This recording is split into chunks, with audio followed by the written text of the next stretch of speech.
Why does the Torah start with the story of creation instead of telling us about mitzvahs, which is ultimately what the Torah is all about? Rashi says it's that we will know that even if there are claims against the Jewish right to the land of Israel, we'll defend those claims by saying, Hashem created the world and we have not stolen your land. It belongs to us and is ours eternally. The only thing is that Rashi words it in such a way that this is actually a message not to the world, but to us, which means that there is a spiritual message about spiritual areas that we may feel don't belong to us. And the Torah wants to reassure us that not only do they, but they're a key part of how we serve Hashem. Al Bereishis bara Elikim, the first pasuk in the Torah, which says that Hashem created the world. In the beginning, maybe Rashi b'firushay, es ma'morish Rabbi Yitzchak. Rashi famously quotes the words of Rabbi Yitzchak in the Medrash that lo hayotzarich lahaschil haStorah l'machodesh hazeh lachem, that the more appropriate, apparently, place for the Torah to start would have been with the first mitzvah, the mitzvah of the Jewish calendar, which was given to the Jews in Egypt. Matam posach bereishis. Why did it begin specifically with Bereishis? Mishum, because as the pasuk tells us, koyach ma'isiv higid li'amoy loses lehem nachlas goyim, that Hashem wanted to tell his nation about his great actions in order to give us the inheritance of nations. Rashi explains that the Torah wanted us to be able to have a ready answer to the claims by the rest of the world, listim atem, that we are thieves, God forbid, because we conquered the lands of 7 nations.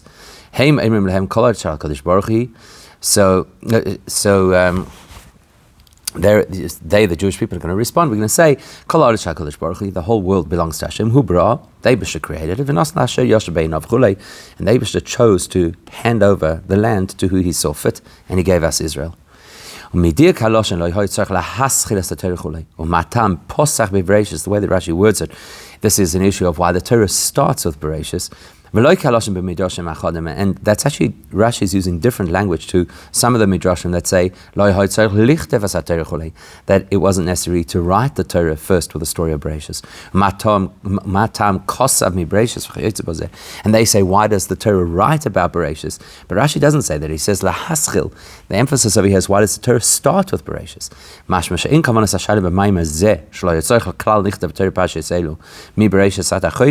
That tells you Rashi is not just questioning why generally all the story of creation belongs in the Chumash, which is really a book, the Torah is really a book of instruction. But the emphasis of Rashi's question is, this does not seem to have been the place that the Torah should have started. Because logic would have dictated that really where the Torah should have been with the first instruction given to the Jewish people to have a Jewish calendar. So what is the answer that he gives? That if the nations are going to claim that we stole Israel, that we have a response, nimtza, that implies that in order to debunk the argument that we are thieves for having Israel, Rashi is making it clear that it wouldn't have been sufficient that somewhere in the Torah it spoke about the fact that Hashem created the world. But Rashi is making it clear that this has to, for whatever reason, be the beginning of how the Torah begins with Tomuah, and that is strange because let's assume that the Torah had been ordered differently, and we would have first been given the mitzvah of HaChodesh and then later on told the story of creation. Still, we would have known we would have known that the world belongs to Hashem and he decides who gets what. So why is Rashi convinced that would not be a good enough explanation? And the Torah had to dafka start with the story of Bereishis, not just illustrate the fact that Hashem controls the world. That's the first question. And there's another thing we have to understand over here, and that is the way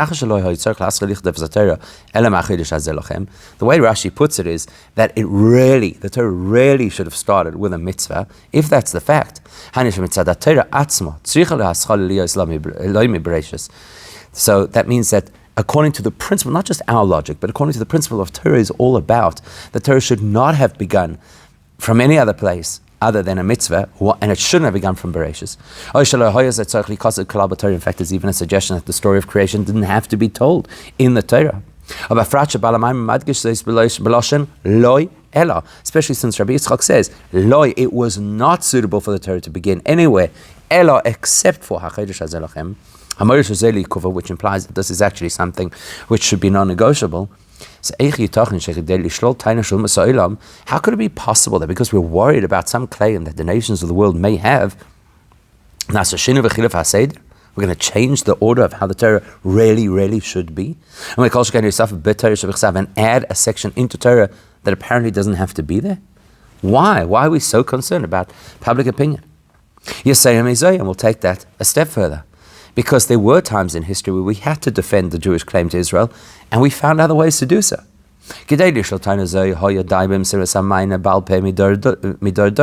First of all, we could have had an oral tradition that was passed down through the generations, which would have addressed the question of the Jewish rights to Israel, because Hashem created the world and decided to give it to us. As many other areas of Judaism did depend on oral tradition. The Gemara even tells us, for example, that when the African nations came to Alexander the Great to complain that Eretz Canaan Shilonuhi, that they actually have the rights to Israel, not the Jews, Gvir ben Besissa used a different argument to get rid of them, saying the Torah calls you slaves, whatever slave has belongs to the master, you have no claim, and it was so overwhelming for them they ran away. So he didn't quote Koyach Maisav Higid Lamai like Rashi does.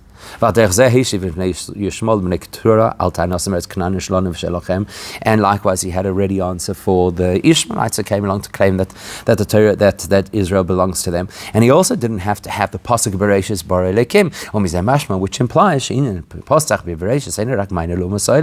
that all alludes to the fact that actually the Torah beginning of the story of creation is not just simply to allay the complaints of the nations of the world. It's because it's something relevant to us as Jewish people. It's relevant to how we understand and observe Torah and how we serve Hashem. Which also, by the way, explains the pasuk that Rabbi Yitzchak uses. What's the pasuk?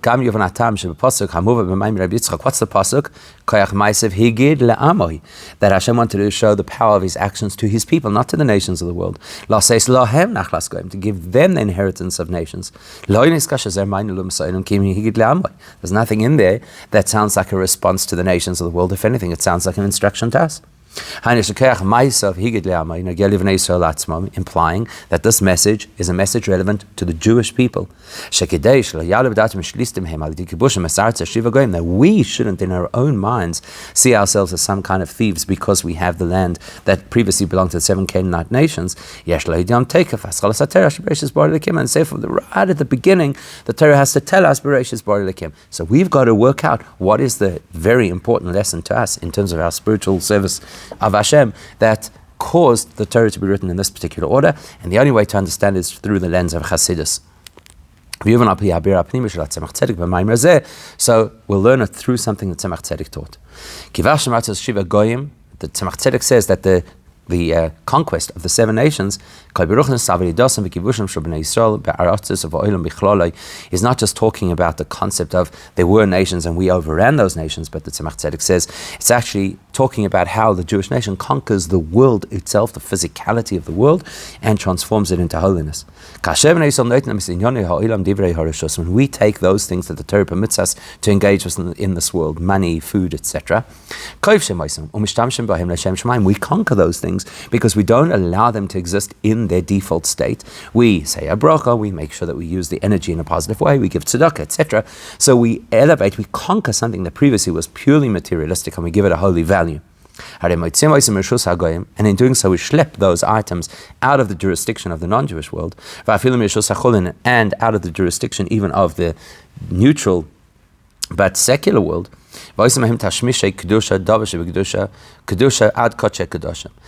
what we do is we transform something that previously was just neutral and mundane, and we turn it into something which is holy, and sometimes even the holiest of the holy. And it's the pushback against that from the nations of the world is, you're thieves. The mundanities of the world, the secular elements, the materialism of the world belongs to the non-Jewish world. They don't necessarily have to be negative, but they certainly are mundane. And therefore the nations of the world say, this stuff belongs to us. So you guys are trying to control the banks and trying to control the media, whatever. It actually belongs to us. As the Medrash discusses that in the struggle between Yaakov and Esav, they split the worlds between them. Yaakov not aleinu above, Esav not aleinu mazeh. Esav got all the materialism of this world, and Yaakov took the investment in the next world, which is spiritual. Which is why the nations of the world say, if you as the Jewish people are going to engage our domain, you're going to engage the material world and turn it holy, you're actually stealing from us. This is what's being addressed at the beginning of the Torah. Bereishis Eibishter creates the world, and therefore every single thing that exists comes from Hashem. The Eibishter created everything. Everything belongs to him, and he dispenses as he sees fit. The fact that before the Jews get involved in our avodah, there are things that belong to the nations of the world, or at least belong to the mundane areas of the world. That's because they decided that is how the journey will begin. The Eibishter wanted, because of the Chet Eitz Hadas, where the entire world was degraded from its original pristine spiritual state. Therefore, there are going to be things that are antithetical to holiness, or at the very least, void of holiness. But it was all part of the greater plan, which is that we should then wrest the control of those things from impurity and allow them to become holy. The Eibishter wants us to be able to transfer things from being in a domain which is self-serving and mundane into a domain which is altruistic and holy, as things were before the Chet Eitz Hadas, where everything was pristine and holy. Except now it's not going to happen just because it's a function of Hashem's creation. It's going to happen because it's a function of our effort and conquest. And that's why the wording that Rashi uses over here is that the Torah should not have begun from any other place except Why? Because it's talking about Torah. Torah is aloof from and completely beyond the realities of our world, including the powers that create our world. And therefore, actually, Torah is completely beyond that struggle that we have to go through to engage the material world and elevate and transform it into something healthier and better. And you can see this in the human experience. Let's say that a person is engaged in Torah learning, which is probably where you'll see it most pronounced, even when a person is doing a mitzvah. At the time that you're studying Torah or doing a mitzvah, you're completely invested in that experience. You're in a holy space and you're aloof from the natural experiences of the world. Whereas when a person is in the office or out at a restaurant or whatever the case is, even if that person is completely focused on doing whatever they're doing in order to serve Hashem, the expression is all your deeds are directed heavenward. They're still your deeds. You should know Hashem in all your ways. They're still your ways. It's still part of what I want as a human being who is self-interested, driven by an animal soul. And I'm just kind of putting on a little bit of garnish of dedication to Hashem, or maybe a lot of garnish, or maybe complete dedication to Hashem, but it's still my stuff. So what's the message? The message is we shouldn't feel that we're stealing from the world by elevating things to holiness. It's what the Eibishter wanted, but there's still a question.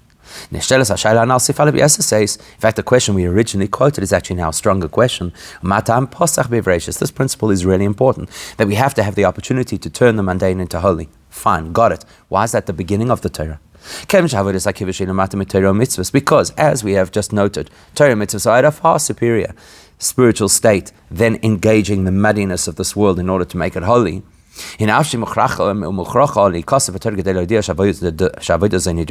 the Torah has to address this and tell us it's part of how we serve Hashem. We have to actually be able to elevate the world. And we're not thieves for trying to do so. But why would that be the intro? Why would that be the segue into the whole Torah? Because if something is placed in priority order in the Torah, it's because it's in priority order in terms of its value. So why? The Rebbe will give one explanation, and then he'll give us a deeper explanation. So one explanation will be as follows. Yes, if we were to make a pecking order of all the different ways that a person can serve Hashem and how they are in a spiritual hierarchy, the avoid of conquering and transforming the world, which is what Chassidus calls the avodas habirurim, refining the sparks of the world, it is certainly at a lower spiritual tier than when you're learning Torah and doing a mitzvah, which is absolutely holy. Nevertheless, and we do know though that the Eibishter's intention for creation was not that we would float around in a spiritual world, even if that world was about Torah mitzvahs, but that we would make a home for Hashem in the lowest of the low. And low means lowest. There is no lower. And the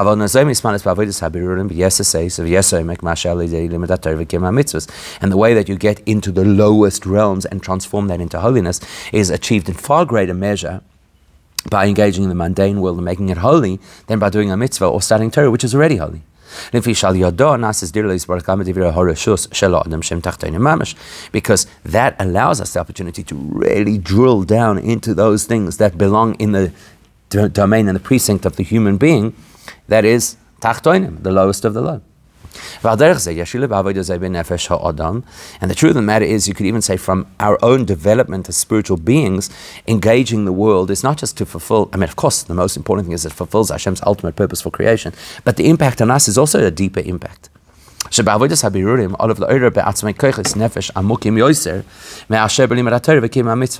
for a person to successfully transform their ordinary activities into holy activities, takes a lot more effort and a far deeper perspective of self than to do a mitzvah or to study Torah. To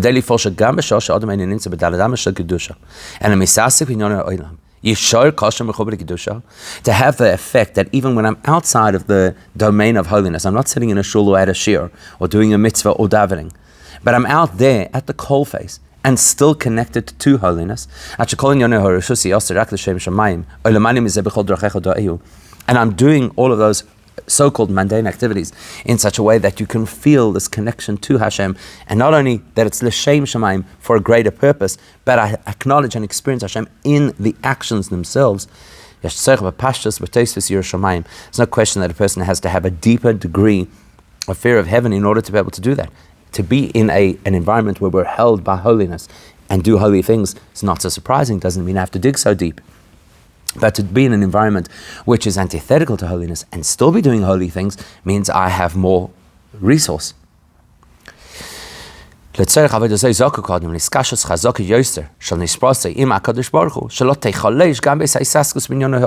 person has to be really bound up with their connection to Hashem so that they don't feel weakened at all at the time that they're doing what Hashem wants.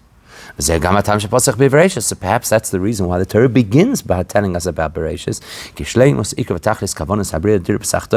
because the ultimate purpose of creation, which is that Hashem should be housed in the lowest of the low,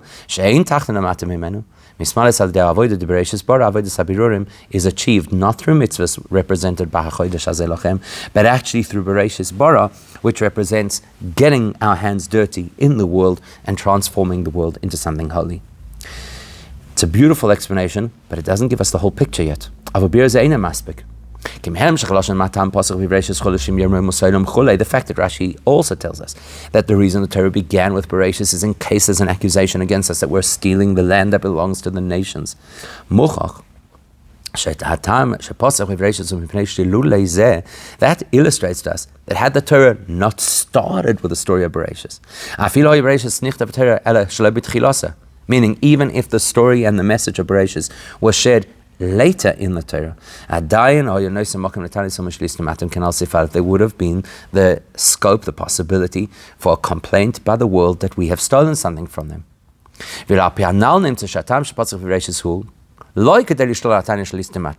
The way we've just explained it, that the ultimate purpose of creation is dir b'tachtonim, doesn't explain how that negates the complaint that we are stealing things that don't belong to us. All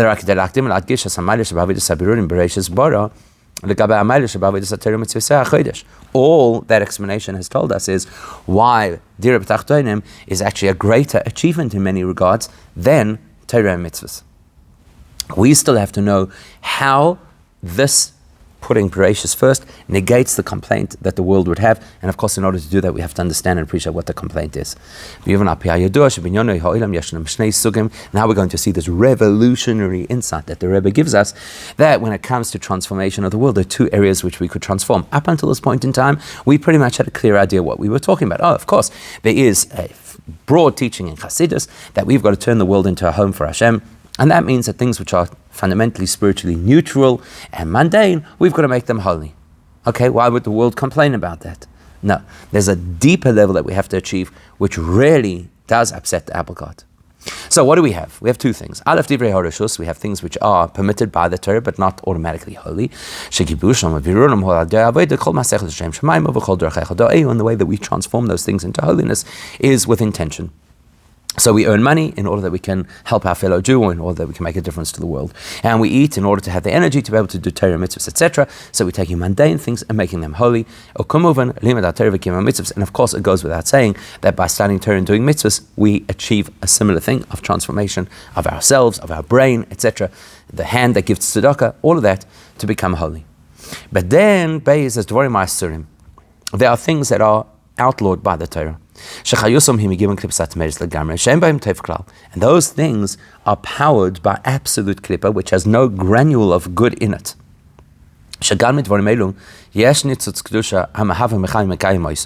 Needless to say, even the most rotten thing that exists in the world has to have a divine spark somewhere inside it to allow it to be and to allow it to live.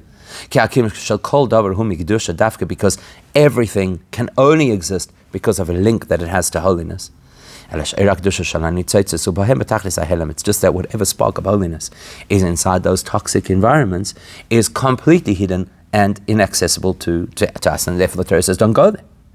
It's just that on the very rare occasion, not the majority of times, and the Torah generally addresses majority of possibilities.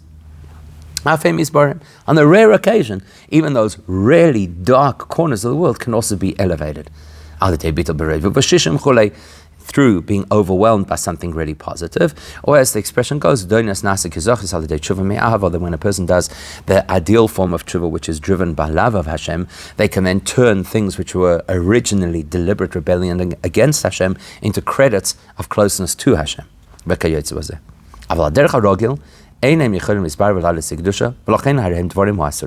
by and large, anything that falls into that category is forbidden. Why? Because we don't have the capacity to turn it into something holy, which is the purpose of creation. Therefore, stay away.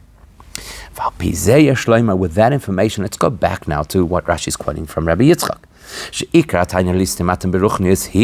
Where's the main complaint against the Jewish people, that we are so-called thieves, at least from the spiritual perspective?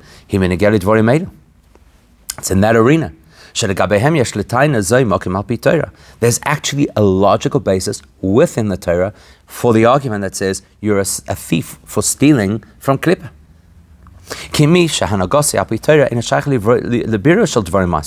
Because the Torah tells us very clearly, stay away from those places or those things, because the Torah doesn't give you the roadmap to be able to elevate them, therefore you can't get involved. All the Torah instructs us in that regard is steer clear. Which means that the Torah has endorsed the fact that those are areas of life that are not in our domain, and they are in the domain of other nations. They're not for us. Therefore, let's say that the Torah had been written in the way that appears to make logical sense. First, tell us about what we have to do as Jewish people, and all the mitzvahs that follow. And then eventually you can tell us the bonus information, Bereishis, that the Eibusha controls the world. In fact, the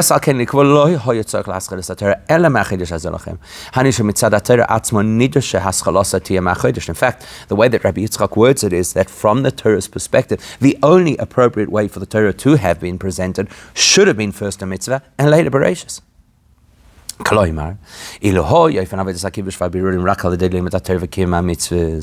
That means to tell us that let's assume that the way we were supposed to conquer and transform the world would be solely through Torah mitzvahs. So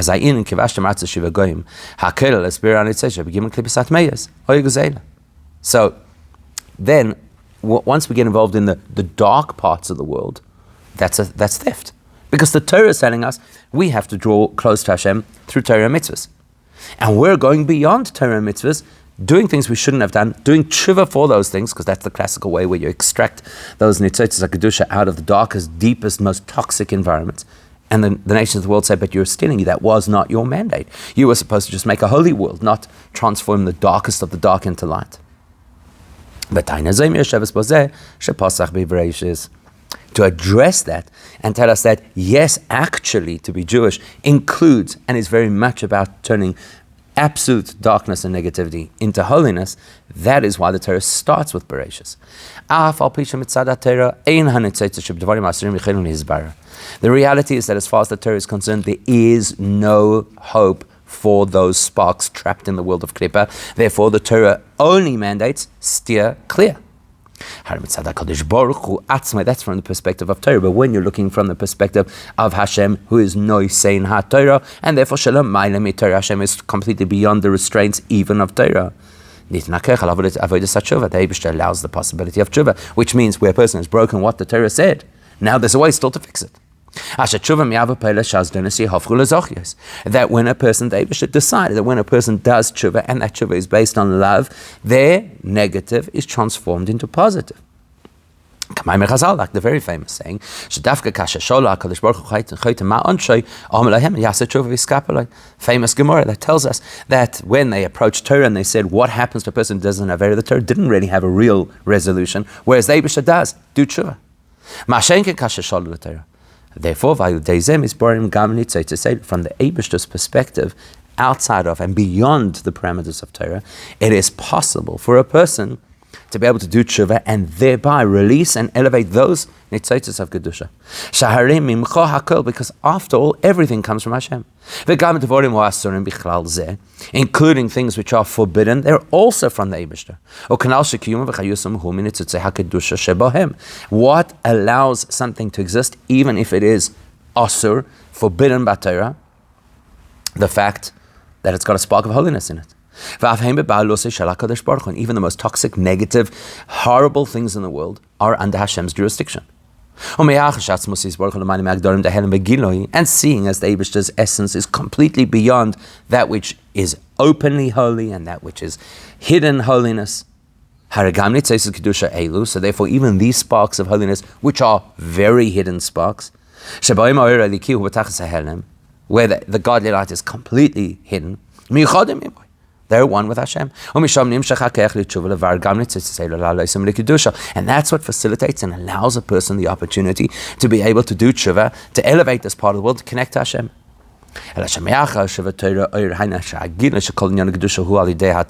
only thing is, we wouldn't know this unless it was expressed in Torah, because the objective of Torah is to reveal. Torah is light to help us understand what's going on. Therefore,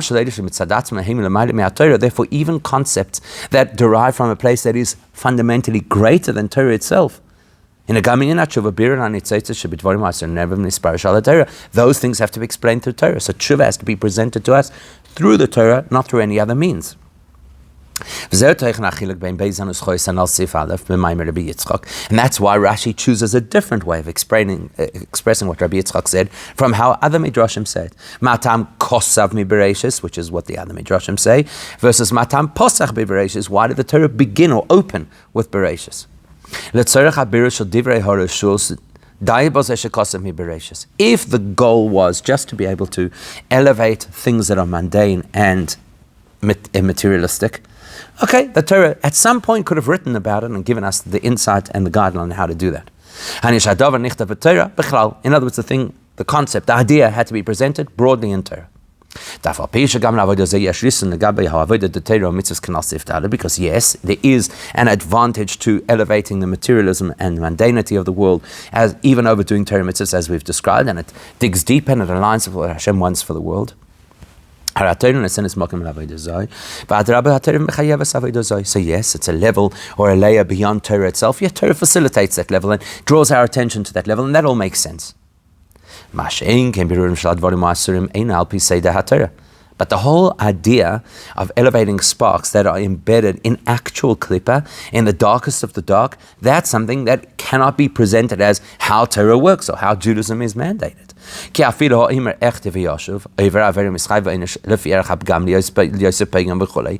even if a person says, I'm going to do an avera now and tshuva later, the impact is there, the blemish is there, there's issues. And that's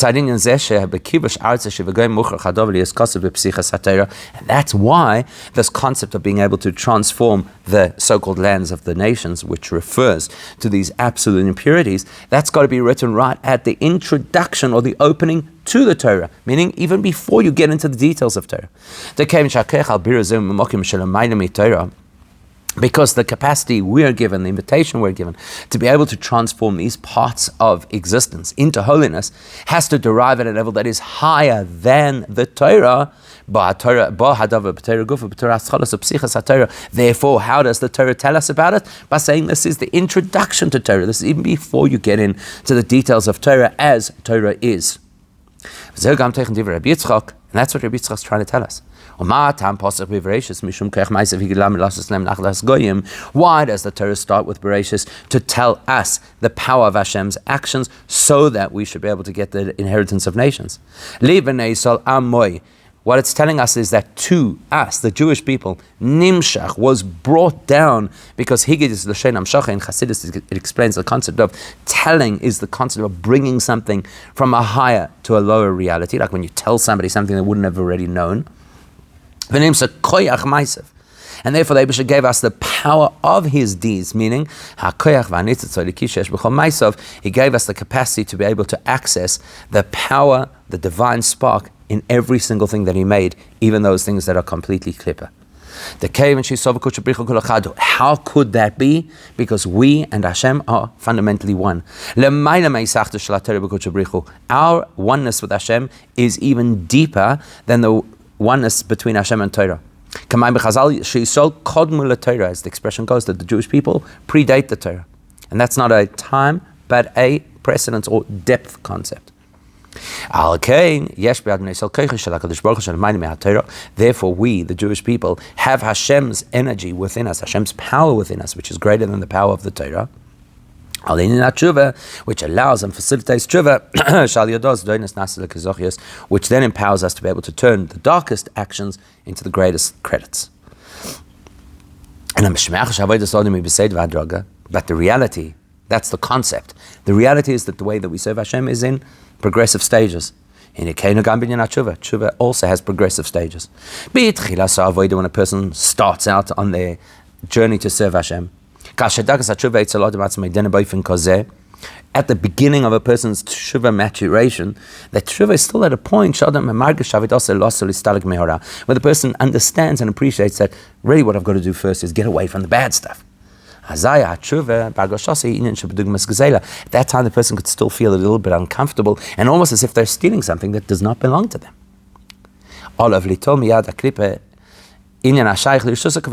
Person thinks, I'm now taking something away that doesn't belong to me. It belongs to Klippa. I did bad. I embedded energy in Klippa. It actually belongs there. I should suffer for it, whatever goes through a person's mind. So the person might still think, I'm stealing something that doesn't belong to me. But as a person progresses, and the person graduates to a higher experience of tshuva, as the pasuk describes, where a person's spirit returns to Hashem, who created and gave that spirit in the first place, where the person's tshuva is no longer a feeling of escaping the bad and fixing mistakes, as much as reconnecting with the essence of who I am. Until the person really connects to the highest level, which is where I come from the Eibishter.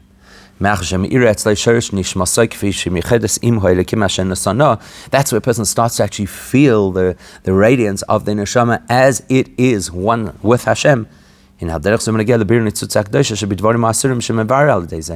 impact that the person is going to have and the way that they're able to transform the negative into positive is also going to shift. The person starts to become comfortable with the principle that I'm no longer taking something that doesn't belong to me, because everything is the Eibishter's, including those nitzotzos of Kedusha that were hidden in such dark places. And then the person recognizes that the only reason Hashem decided that there should be such toxic places that hide that holiness within them was to facilitate us being able to rise as a result. Like the principle in Shabbos, that sometimes breaking is actually an act of construction, because you've got to break down the old in order to renovate the new. We come to realize that the reason there are these hidden sparks of holiness is because the Eibishter wants us to be able to release and elevate them through our tshuva. Through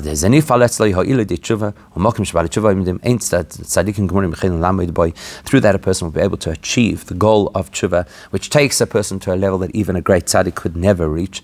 And therefore, there's the principle that even a tzaddik will have the possibility of tshuva at some point. Certainly when Mashiach comes, says Mashiach is going to bring tzaddikim back in tshuva. Like the Gemara in Shabbos tells us, that every single one of us, every single day, has to be engaged in the process of tshuva, not feeling shemzich, not feeling that we're taking something that doesn't belong to us, not feeling that we're somehow pulling out energy from a place where it doesn't, where so to speak, is being trapped and doesn't belong with us. And we'll be able to actually do tshuva in a healthy way and in a meaningful way, and through that tshuva to be able to bring Mashiach now.